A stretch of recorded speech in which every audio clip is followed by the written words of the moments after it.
Hello John, today we're going to talk about the Irish border. It's been reported that it's going to cost the Irish Republic €18 billion. That's the latest figure.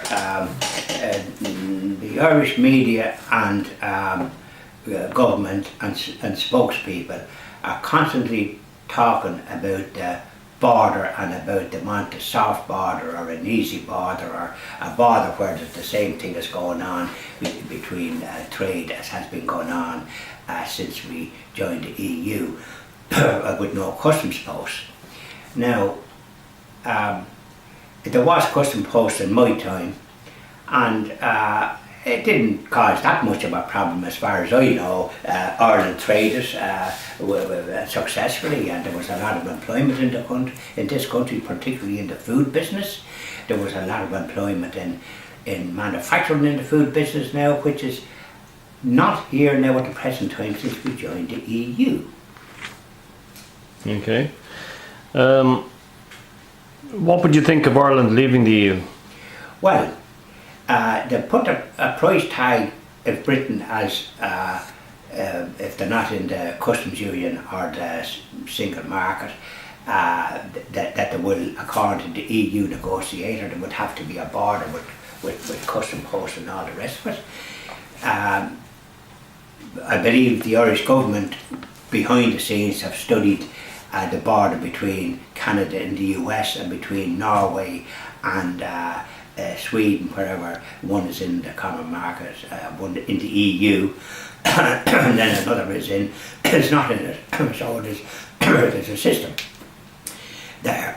Now, they keep also using the Good Friday Agreement, which was to bring peace to the north and for the two parties, the main parties there, to come together and form a local government, which they've failed to do so far. So now, the fact that they're putting values on these, the cost of a border, I mean, I think common sense and prudence would indicate Britain is leaving the EU, customs union and single market, etc. Now, it would be in the interest of Ireland that has a lot of trade with the UK, and by the way, it's both ways.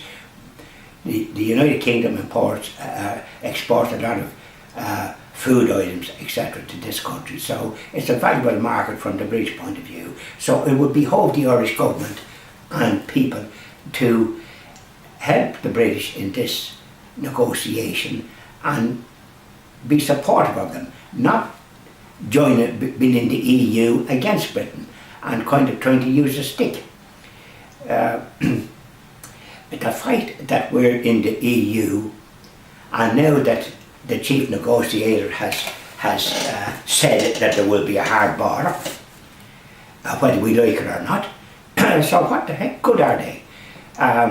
It seems like that there has been a movement, and by the way, there was two votes in the past, the Nice Treaty and the Lisbon Treaty. They were the two treaties that the Irish people voted no, but they had to have a second referendum to railroad them into staying in the EU, or the EEC as it was called. Now, obviously the people saw what was happening, which has occurred. What has occurred? We have the free movement of people. Now we have upwards of nearly 1 million people from other countries in this country, putting a terrible strain on the health system, the educational system, etc. So that's the result of the EU. Not alone that, but we're going to be paying extra money into the EU. We've already paid an extra 400 million in 2016. When Britain leaves, we'll be probably paying 2 billion. So why would you be in a situation where you're forking out more money and then what you're actually getting in? So how are you going to manage your budget? How are you going to provide jobs in the food industry for people to produce food when there's no businesses in the country fit to buy them? You've the country saddled with a whole heap of supermarket groups that don't support Irish products, no matter what they say, because they're not in a fit situation to buy them or for them to supply them in a in a way that you can make a profit. So there's a lot of factors about the border that the Irish authorities or government would need to sit down and look at it properly and see what the benefits are. And the benefits might be better if we had another referendum to say whether we'd stay in it or not, the same as we had before, and respect the referendum when it's the result is to leave the EU. What do you think of Leo Varadkar's handling of the situation? Well, I don't think it's in the interest of this country, quite frankly. The interest of this country is to be a close friend of Britain, of the United Kingdom, and to appear to be on their side, and to be on their side, and not to align yourself with the EU for the EU, which is inimical to our identity. What advantage is siding with the EU against our neighbour? There seems to be no advantage to any rational person, except that they have their own agenda and their own reason, perhaps jobs and support and all the rest of it in that jurisdiction. I think we've had too many problems from the EU with regard to laws, regulations, etc. They keep voting the EU for difficult and laws and regulations that we have to adhere to courtesy of the EU. And the EU now wants to have a political union and perhaps an army and all the rest of it. So their agenda is completely inimical to this country, which is a neutral country and managed to stay out of the last World War when we were only after gaining our independence, to its eternal credit. So stop making a case that the EU is the only avenue and the only place that we can be in. We can have a role in the world a lot more important and relevant as we had without being in the EU and part of a mixed bag of countries with their own agendas, and yet coming together in a political way, with France and Germany perhaps calling the shots, majority rules, so we'll have no say. So they want to be very stupid to stay in that sort of an organisation. And so this question of yapping about the Irish border and using the Good Friday Agreement, which they have no right to use, it has nothing to do with what's happening, and let Britain go its own way, the way it wants to go, and help them, and then look at our own situation. I was talking to an elderly man up the country there last week, and I want to see if you agree with what he said.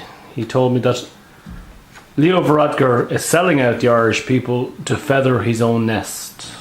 Well, that has been the way with Mr. Varadkar, the President Taoiseach.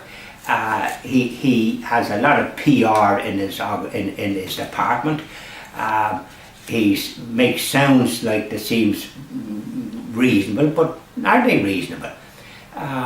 Him and his Foreign Minister Simon Coveney seem to me to be heading down a road that is not conducive to good relations with our neighbour.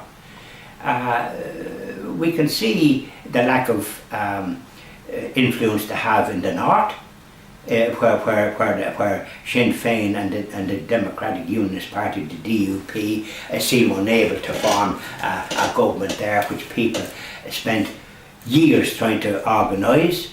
I mean,